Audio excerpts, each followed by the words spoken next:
मेरा नाम कुशाग्र शुक्ला। आज से हम देखेंगे सॉलिड स्टेट। अपने चैप्टर का नाम है सॉलिड स्टेट। अच्छा, कोई चीज सॉलिड है, लिक्विड है या गैस है, ये हम कैसे पता लगा सकते हैं?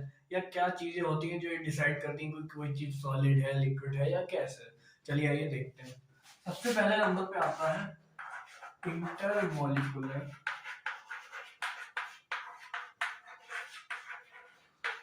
Force of attraction. ठीक है। सेकंड पे आता है हमारा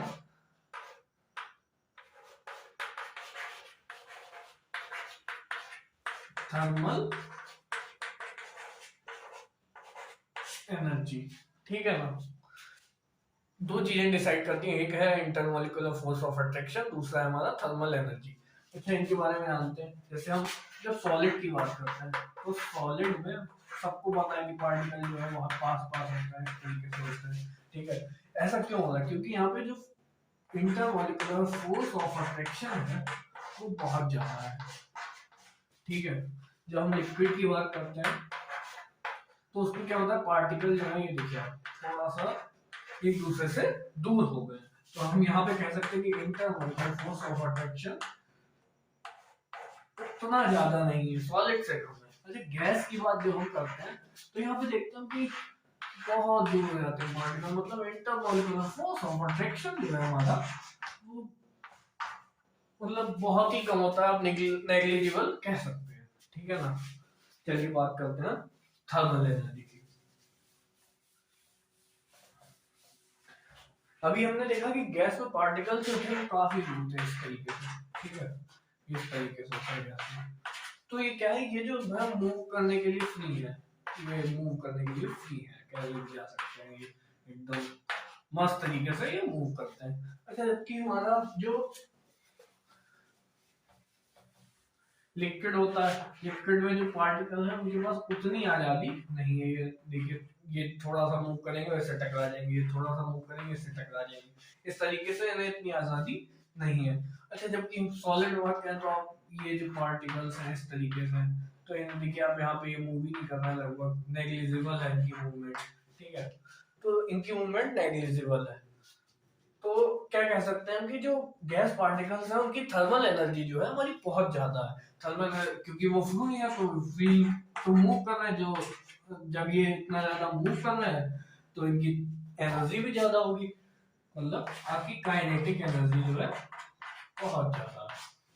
गैस पार्टिकल्स आपने देख ही लिया। अच्छा, लिक्विड की बात की थी हमने, तो वहां पे जो काइनेटिक एनर्जी इससे थोड़ी सी कम होती है। जो जो रह गया हमारा सॉलिड, उसकी काइनेटिक एनर्जी सबसे कम होती है। ठीक है। चलिए आगे बढ़ते हैं। अभी तक तो चैप्टर स्टार्ट ही नहीं हुआ, ये तो बस बेसिक सा था, वो सबको पता होता है। अब देखते हैं, हम थोड़ा सा सॉलिड स्टेट की तरफ मूव ऑन करते हैं। अच्छा, हम जानेंगे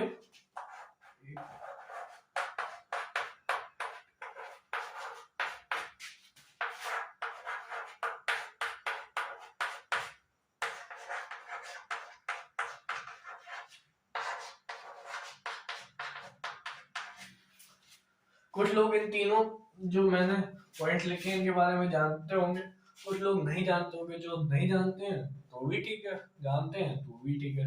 आइए, जो नहीं जानते हो वो भी जान जाएंगे और बहुत अच्छे से जान जाएंगे। तो चलिए ध्यान से देखिएगा। सबसे पहले आता है हमारा लेटेस्ट पॉइंट। लेटेस्ट पॉइंट एक होता है हमारे पास यूनिट सेल और एक होता है क्रिस्टल लेटिस। तो ये सब क्या है? सॉरी, स्टेट में हमने सुना तो बहुत है, तो आइए देखते हैं क्या है। सबसे पहले हम बात करते हैं लेटेस्ट पॉइंट। ये आपस में कोरिलेटेड है ये चीजें। जब लेटेस्ट पॉइंट, जब कोई लेटेस्ट पॉइंट जो है, अब ये आप एक क्यूब अपने, जब मैं ये बनाता हूं आपके लिए,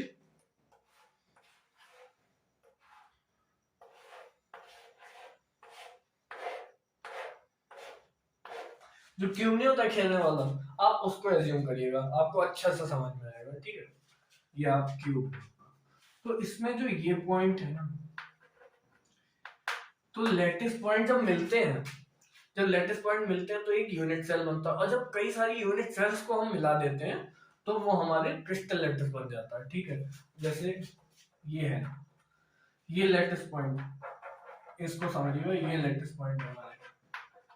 ये जब मिले तो ये पूरा एक यूनिट सेल तैयार हो गया, यूनिट सेल। ठीक, अच्छा यूनिट सेल तैयार हो गया। अब क्रिस्टल लैटिस किस तरीके से बनता है देखिएगा। देखिए एक ये हमारा यूनिट सेल, ठीक, ये हमारा यूनिट सेल, ठीक।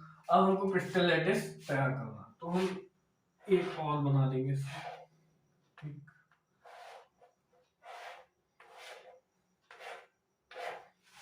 ठीक है,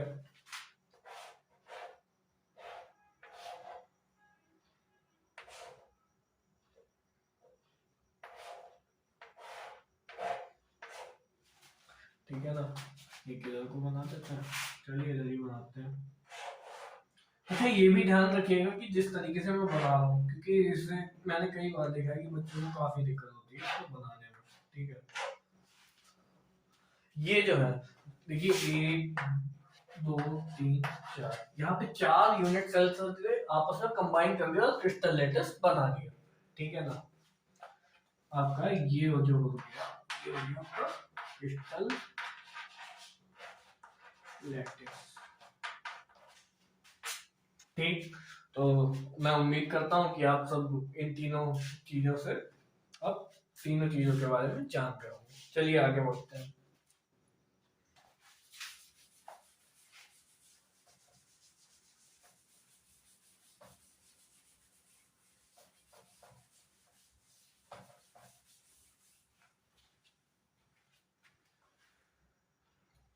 अब एक पॉइंट आता है हमारे पास, इंटरफेशियल एंगल्स। इंटरफेशियल एंगल्स क्या होता है, चलिए देखते हैं।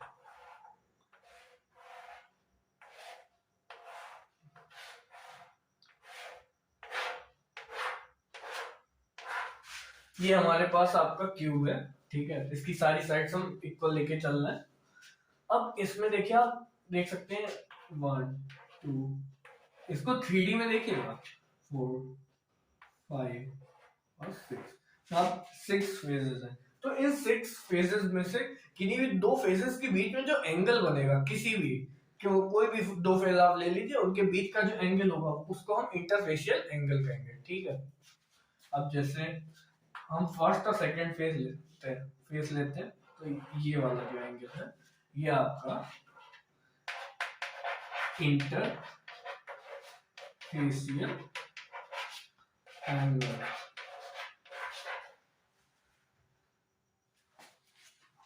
ठीक है। ये आपका इंटरफेशियल एंगल। अब मान लीजिए आपने ये वाला एक फेस ले लिया, ठीक है, और ये वाला फेस ले लिया, तो आपका ये वाला इंटरफेशियल एंगल हो जाएगा, ठीक है। उम्मीद करता हूँ इंटरफेशियल एंगल आपको समझ में आ गया होगा। आइए आगे मूव ऑन करते हैं।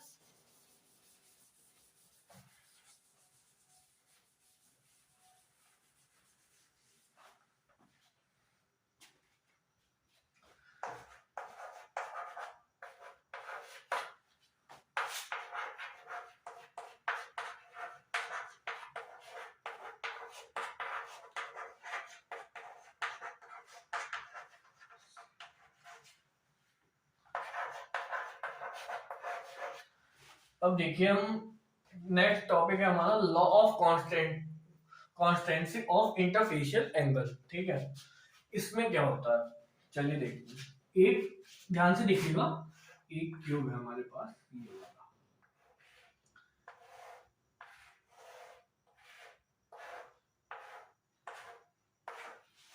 ठीक।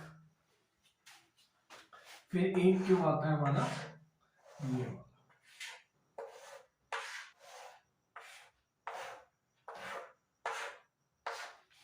ठीक। अब इस लॉ के अकॉर्डिंग क्या होता है कि ये कहता है कि जो हमारा क्यूब है, क्यूब का साइज हम कितना भी बढ़ा दें घटा दें, जो भी करना है वो करें, उससे जो हमारा इंटरफेशियल एंगल है उस पर कोई असर नहीं पड़ता, वो हमेशा कांस्टेंट रहता है। समझ में आया? जैसे ये जो एंगल है,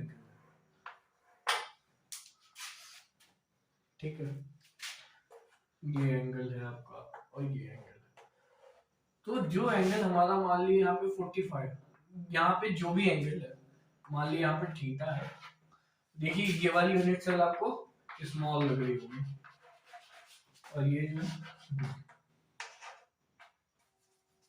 ये बड़ी है, ठीक। पर जो हमारा ये इंटरफेशियल एंगल है ये दोनों के लिए थीटा ही रहेगा। ये है हमारा law of constituency of interfacial angle, ठीक है। आगे देखते हैं।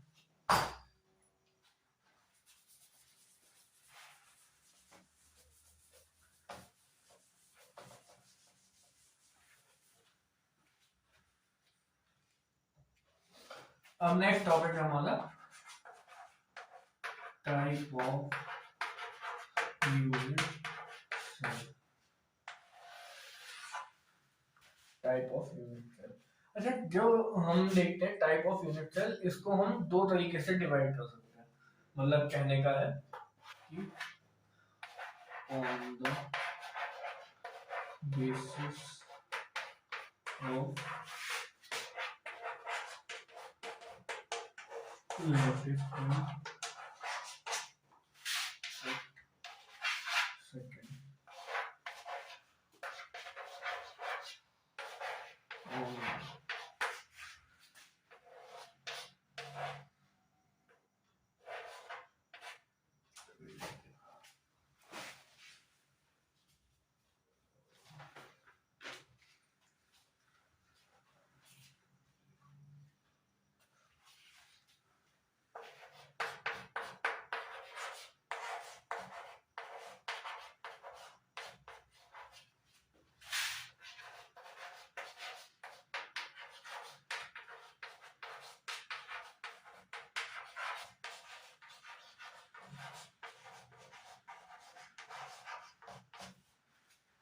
ठीक है। On the basis of lattice point, on the basis of axial length and interfacial bond angle, ठीक है। ये लिख लीजिएगा आप, तो फिर हम आगे कंटिन्यू करते हैं। ओके,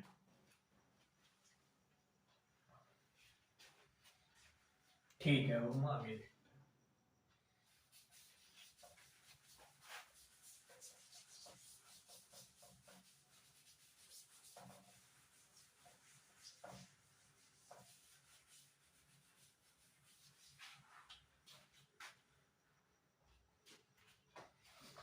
सबसे पहले लिखा था हमने लोकेशन ऑफ। अच्छा,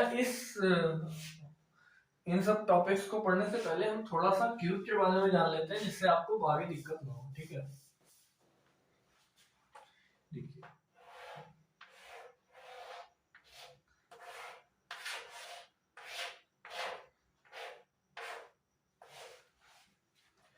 अब यहाँ पे हम देखते हैं, सबसे पहले हम बात करते हैं कॉर्नर्स की, ठीक है।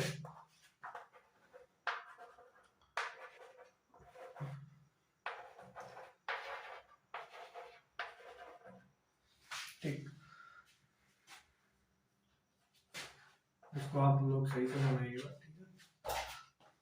तो यहाँ पे जो आपका ये जो मैंने हाईलाइट किए पॉइंट्स, ये आपके कॉर्नर्स हैं, ठीक है।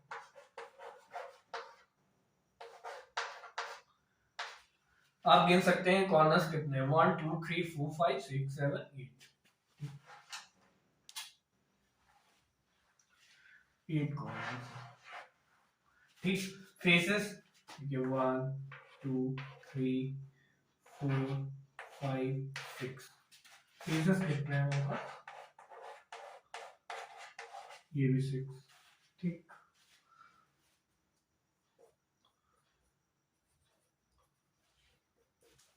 फेस हो गया हमारे पास। अब होते हैं एज। एज क्या होते हैं, ये जो चीज है हमारी, ये ये,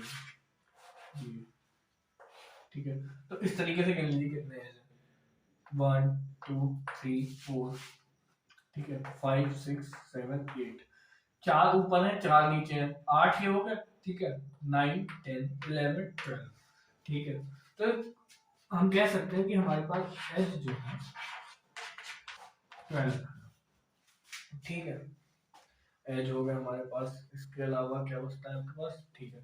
अगर फेसेस का जो ये पॉइंट कहलाएगा, ये कहलाएगा आपका फेस सेंटर, ठीक है। तो जितने फेज है उतने फेज सेंटर होंगे। इसी तरीके से एच देख सकते हैं, तो एच का जो ये सेंटर है ये हमारा एच सेंटर कहलाएगा। ठीक है, तो आपके पास 12 फेसेस हो गए, 12 पेज हो गए। आई होप अब आपको क्यूब को समझने में कोई इशू नहीं आएगा। ठीक,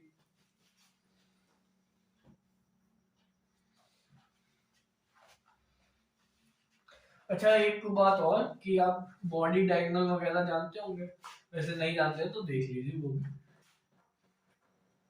इसको 3D में एज्यूम कीजिएगा। ठीक है, ये जो है ये बॉडी डायगोनल है आपका। जो आप एक क्यूब को एज्यूम कीजिएगा, क्यूब का जो बैक फेस है, बैक फेस का जो फर्स्ट कॉर्नर है ये वाला, एक बैक फेस है ये आपका क्यूब है, मान लीजिए ये आपका बैक फेस है, ये आपका फ्रंट फेस है। तो बैक फेस का मान लीजिए ये जो है फर्स्ट कॉर्नर है, इस कॉर्नर से फर्स्ट जो आगे वाला, जो आपका आगे वाला फेस है उसके कह सकते हैं कि फर्स्ट फेज के लेफ्ट कॉर्नर से जो आगे वाला फेस है उसके जो नीचे वाला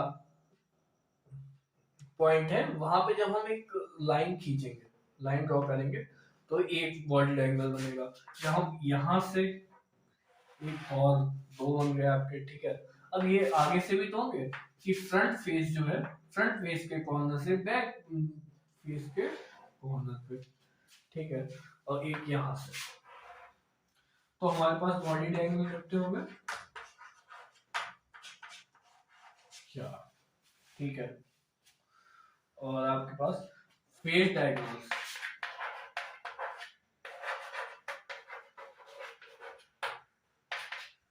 फेस डायगोनल्स कितने होंगे?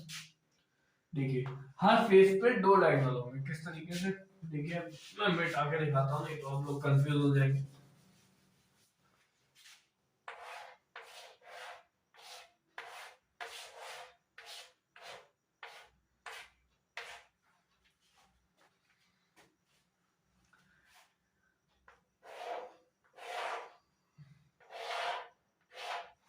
देख सकते हैं आप, फेस का एक कॉर्नर पकड़ा, दूसरे से मिला दिया, दूसरा कॉर्नर पकड़ा, चौथे से मिला दिया। ठीक है, तो ये एक फेस पे आपके पास तो टोटल फेस डायगोनल्स कितने हो जाएंगे? 6 फेसेस है, तो हर फेस पे दो आपके पास फेस डायगोनल है, तो 6 फेसेस है, तो आपके पास डायगोनल कितना होगा? 12।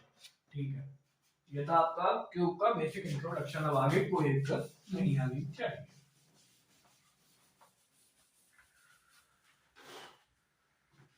चलिए ये तो देख लिया।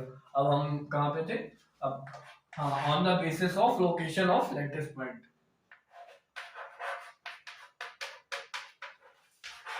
लेटेस्ट पॉइंट की लोकेशन के बेस पे हम कितने पार्ट में डिवाइड कर सकते हैं यूनिट सेल को? चलिए देखते हैं।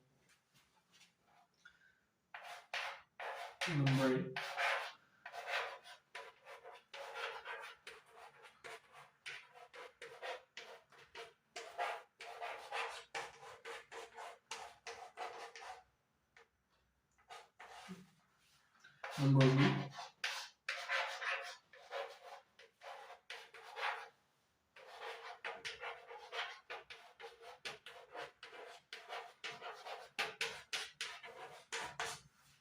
ठीक, primitive unit cell, non primitive unit cell. ठीक है, चलिए अब एक एक करके इनको डिस्कस करेंगे।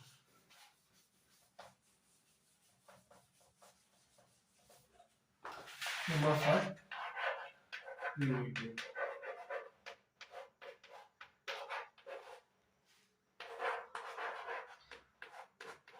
Unit cell.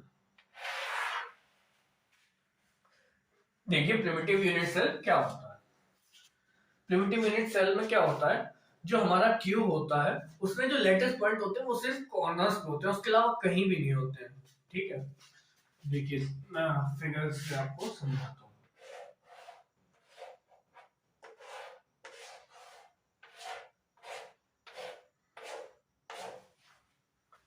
ये आपका ठीक,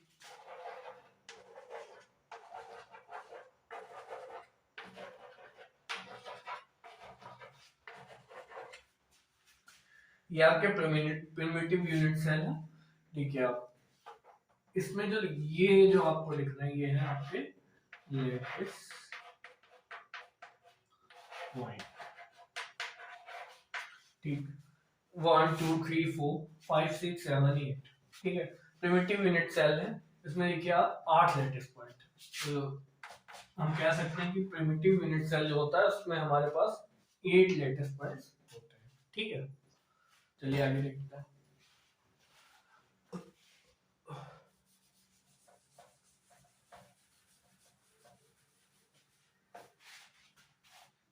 सेकंड आता है हमारा नॉन प्रिमिटिव यूनिट सेल। अच्छा, नॉन प्रिमिटिव यूनिट सेल जो होता है इसमें क्या होता है, इसमें जो हमारे लेटिस पॉइंट है वो कॉर्नर्स के अलावा भी कई जगहों पे प्रेजेंट होते हैं। अब इनको भी हम कई पार्ट्स में डिवाइड कर सकते हैं। एक हमारे पास होता है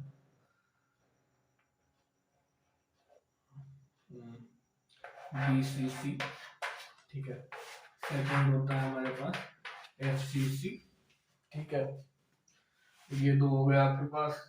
और थर्ड होता है एंड सेंटर, और फोर्थ होता है हमारे पास एंड सेंटर। उसका नाम मुझे अभी रिमाइंड नहीं आ रहा है।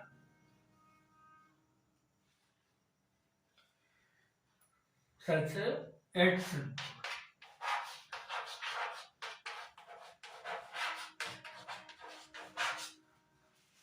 ठीक है। ये चार हो गए। अब इनको हम वन बाय वन डिस्कस करते हैं।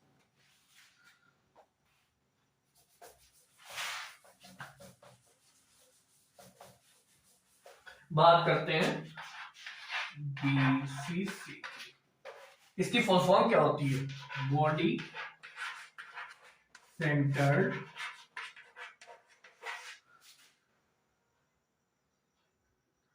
क्यूबिक यूनिट सेल, ठीक है। BCC की फुल फॉर्म होती है body centred cubic unit cell. आइए देखते हैं इसमें क्या होता है।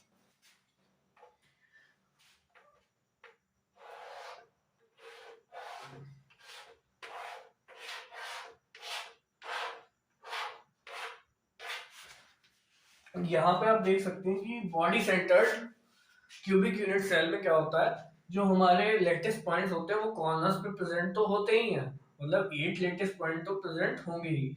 साथ ही साथ हमारा जो बॉडी सेंटर है, जो बॉडी सेंटर किसे कहते हैं, एक 3D में एज्यूम कीजिएगा, जो हमारे पास एक बॉक्स जैसा है, जो क्यूब है हमारे पास, क्यूब का जो बिल्कुल सेंटर का पॉइंट होगा ये वाला, ये जो आपका फ्रंट फेस है और जो आपका बैक फेस है उसके बीच में होता है ये, ठीक है। ये आपका जो है फ्रंट है, ये वाला आपका बैक है, ये वाला सॉरी है, ठीक है। और ये आपका हो गया राइट फेस,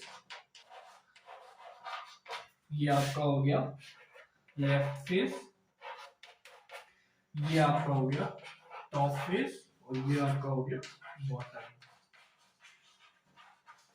ये आपका हो गया बॉटम फेस, ठीक। तो हम थे BCC पे। देखिए BCC क्या है। अगर हम एक क्यूब को कुछ इस तरीके से ड्रॉ करें कि लेटेस्ट पॉइंट्स उसके कॉर्नर्स पे तो आए ही आए, साथ ही साथ बॉडी सेंटर्स पे भी एक लेटेस्ट पॉइंट हमारा आ जाए, ठीक है। तो ये जो है ये हम इसको कहेंगे BCC। तो यहाँ पे हम लेटेस्ट पॉइंट कितने हो गए हमारे पास? 9 हो गए, 8 कॉर्नर्स पे और एक बॉडी सेंटर पे, ठीक है।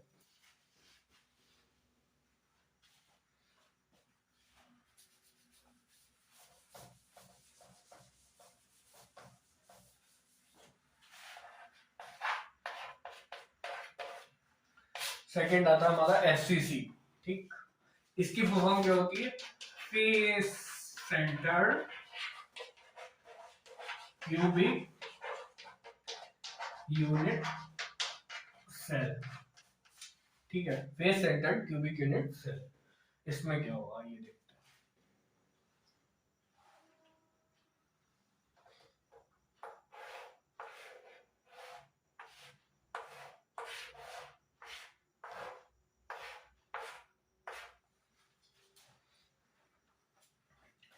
इसमें क्या होता है,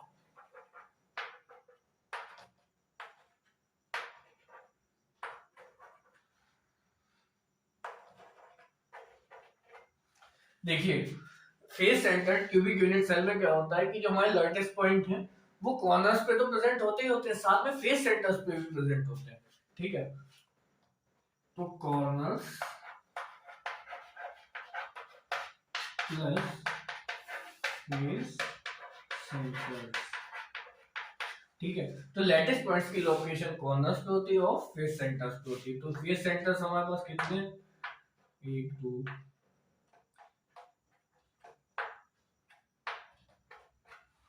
ये पूरे हो गए क्या, 1 2 3 4 5 6 यस। ठीक है, तो इसमें हमारे पास हम क्या कह सकते हैं कि 8 कॉर्नर्स पे प्लस 6 फेस सेंटर्स पे, तो यहाँ पे हमारे 14 लैटिस पॉइंट्स प्रेजेंट है। ठीक है, यहाँ पे 14 लैटिस पॉइंट्स प्रेजेंट है।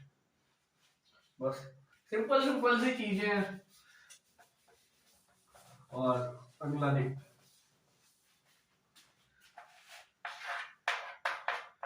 एज सेंटर्ड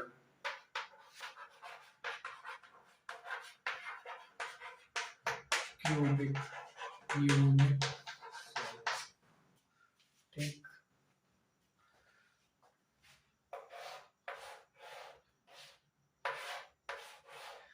जैसा कि आप नाम से ही समझ जा रहे होंगे, तो एज सेंटर्ड इसका मतलब क्या है कि हमारे पास जो लेटेस्ट पॉइंट्स होंगे वो कॉर्नर्स पे होंगे और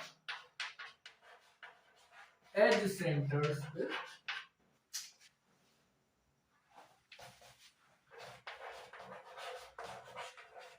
प्रेजेंट। ठीक है,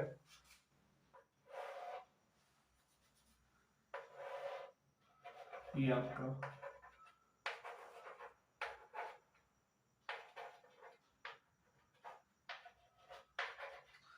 आठ कॉर्नर्स हो गए।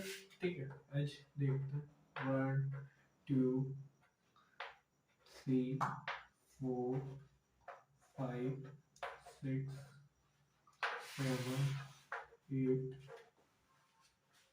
ठीक है, 9 10 11 12। ठीक है, तो यहाँ पे हमारे बताइए लैटिस पॉइंट्स कितने हैं। 8 कॉर्नर्स पे हो गए प्लस एज सेंटर्स कितने हैं हमारे पास, 12। तो 12 plus 8 equal to 20 lattice points. ठीक है, सेंटर्स क्यूबिक यूनिट सेल भी आपने समझ लिया। अब आपका लास्ट पूछता है इन सेंटर्ड क्यूबिक यूनिट, आइए उसे भी देख ही लेते हैं।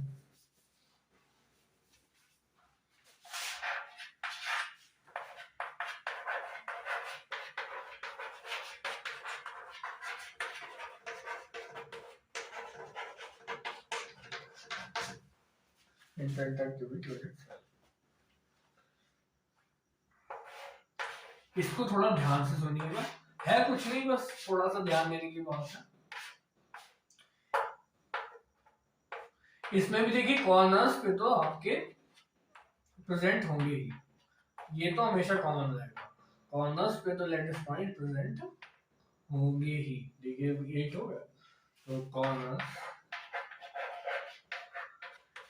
And centre cubic unit cell में कॉर्नर्स पे हमारे लेटेस्ट पॉइंट प्रेजेंट होते हैं और साथ ही साथ कोई भी दो अपोजिट फेस ले लीजिए, उनके सेंटर्स पे लेटेस्ट पॉइंट को रख दीजिए। जैसे इसको इसको ले लिया, ठीक है, आप इसे ना लेना चाहे तो आप इसे भी ले सकते हैं। ठीक है, इस तरीके से तो कॉर्नर्स प्लस 2 अपोजिट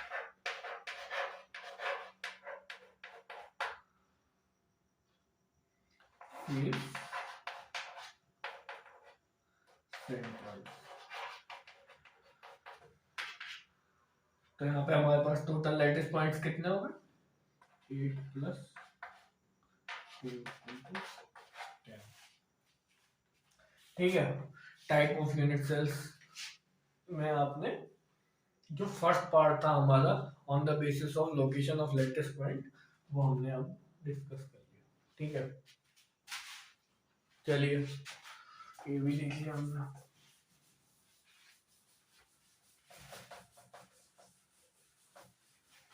चलिए अब आगे मूव ऑन करते हैं।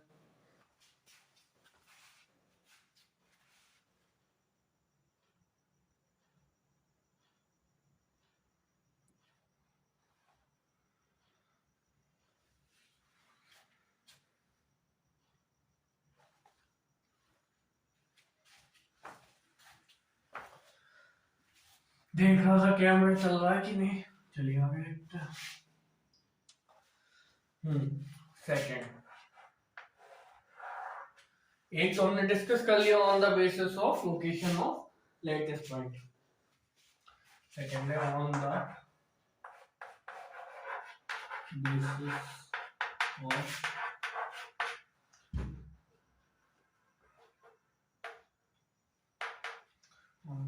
interfacial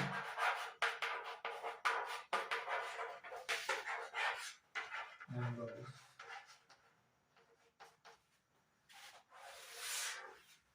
On the basis of interfacial angle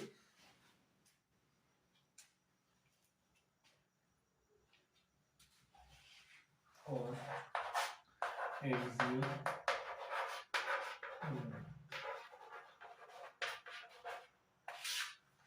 ये हमारा सेकंड। अब इसको जो है कई पार्ट्स में डिवाइड किया गया, जिसको हम याद करने के लिए कोड का यूज करेंगे, बाकी हम समझ पहले लेते हैं। ठीक है, ये रीजन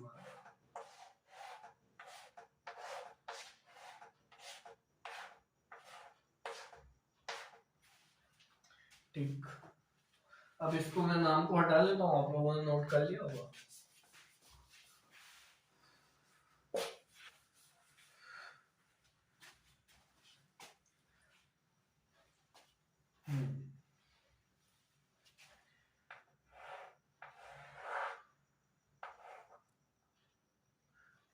यहाँ पे लिखिए एक्सियल लेंथ। ठीक है,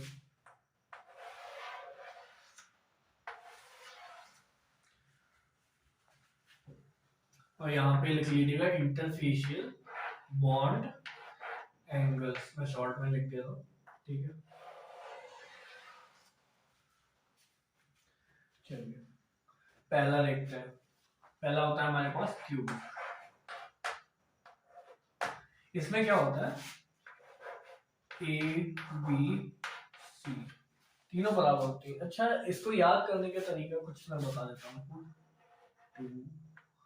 2 1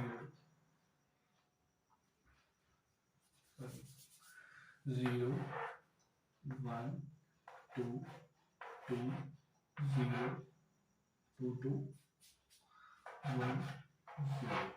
ठीक, ये जो है इसके जीरो का मतलब है कि यहाँ पे एक भी अनइक्वल साइड नहीं है। 1 का मतलब है यहाँ पे एक अनइक्वल साइड है। 2 का मतलब है यहाँ पे 2 अनइक्वल साइड्स है, और यहाँ पे इसी तरीके से आप समझ सकते हैं। चलिए पहला देखते हैं। जीरो का मतलब a equal to b equal to c.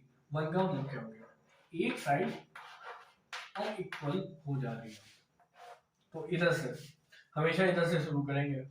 1 लिखा होगा तो 2, a equal to b equal to c, मतलब ये दोनों ए बी के इक्वल भी नहीं है और सी के इक्वल भी नहीं है। ठीक है, ऐसे यहाँ पे सेम भी रहेगा। 1 पे क्या रह जाएगा आपका, a equal to b not equal to c, 0 पे a equal to b equal to c. ठीक, इसको हम कह सकते हैं कि 6 पार्ट्स में डिवाइड किया गया। अब क्यूबिक हो गया हमारा फर्स्ट। अगला होता है टेट्रागोन। तीसरा होता है हमारे पास ऑर्थो रोम्बिक। चौथा होता है हमारे पास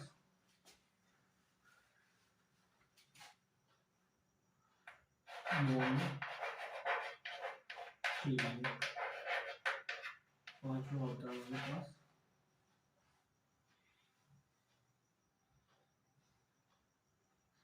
मोनोक्लिनिक हो गया।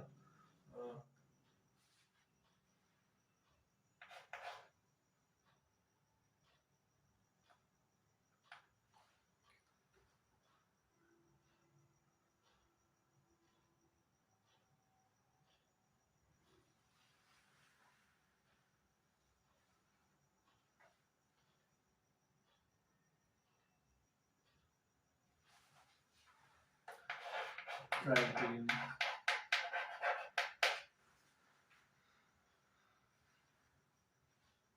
ट्राइक्लिनिक छठा हो गया हमारे पास। ये आपका सॉरी ये आपका ट्राइक्लिनिक है, ठीक है। और छठा हो जाएगा हमारा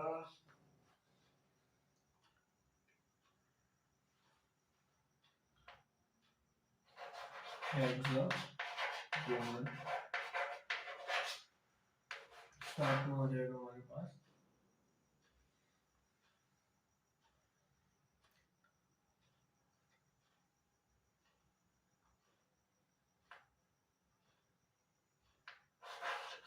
रोम्बिक,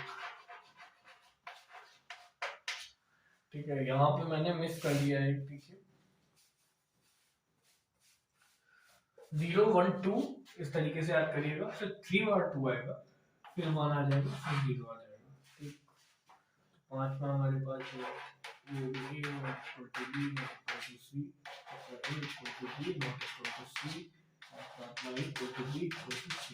ठीक है। अब जी हमारी साइड्स, कोई भी आप तीन साइड्स पकड़ लीजिए। मान लीजिए अगर ये ए है, ये हमारी बी है और ये हमारी सी है,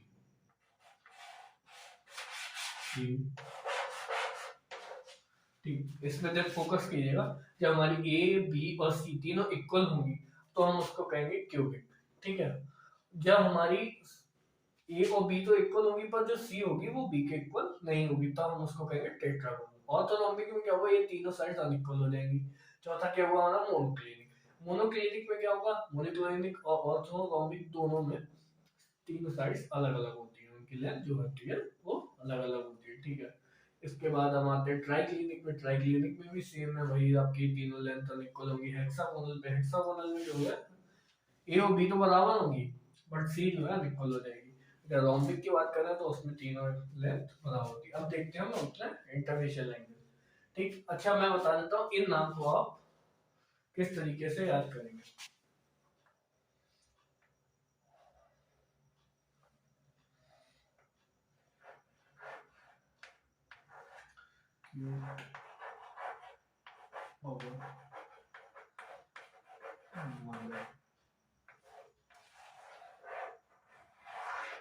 ये कोड है आपका क्यू और मदर। देखिए सी से आपका क्यूबिक, टी से टेट्रागोनल, और से ऑर्थोरॉम्बिक, एमओ से मोनोक्लिनिक, टी से आपकी हो जाएगी ट्राइक्लिनिक, एच ई से आपका हो जाएगा हेक्सागोनल, और आर से हो जाएगा रोम्बिक, ठीक है। समझ गया, क्यू टर्बो मदर। अब आते हैं इंटरफेशियल बॉन्ड एंगल्स पे। इंटरफेशियल बॉन्ड एंगल्स की बात करें तो देखिए जो फर्स्ट थ्री है उनमें क्या होता है, अल्फा इक्वल टू बीटा होता है इक्वल टू गामा, ठीक। ये हो गया आपका अल्फा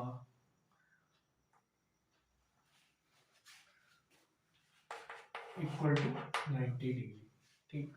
इसमें भी सेम है, alpha equal to beta equal to gamma equal to 90 degree. यहाँ भी सेम है, alpha equal to beta equal to gamma equal to 90 degree. तो तीनों में अल्फा बीटा गामा बराबर होते हैं और जो एंगल होता है ये होता है हमारा 90 डिग्री का, ठीक है। तो ये तीनों तो आपको ऐसे याद रहेंगे। अच्छा जो रोम्बिक होता है सेवंथ वाला, इसमें भी alpha equal to beta equal to gamma, but ये 90 के इक्वल नहीं होता है, ठीक। ये हो गया। अब आते हैं हम मोनोक्लिनिक पे। मोनोक्लिनिक में क्या होता है, अल्फा इक्वल टू गामा और जो बीटा होता है ये हमारा नॉट इक्वल टू 90 डिग्री। ठीक, फिर आते हैं हम ट्राइक्लिन, अल्फा बीटा गामा तीनों इक्वल होता है।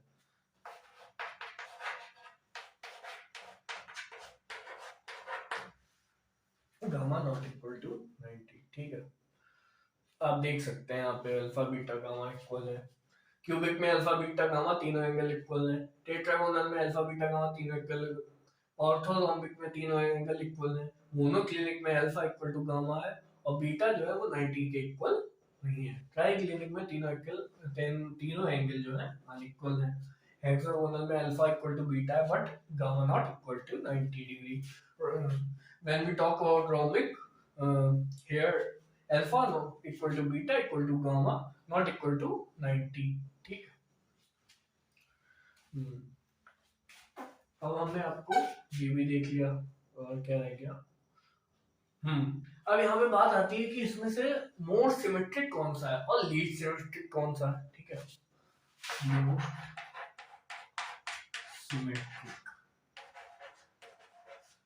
मोर सिमेट्रिक कौन सा है।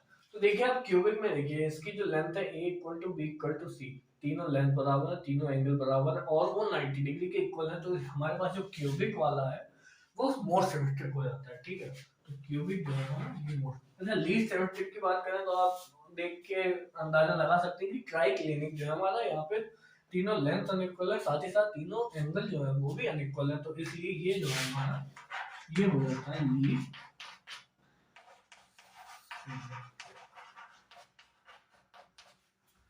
चलिए इतने टॉपिक के साथ हम आज के लेक्चर को ओवर करते हैं, बाकी इसके आगे का हम नेक्स्ट क्लास में कंटिन्यू करते हैं। Thank you so much.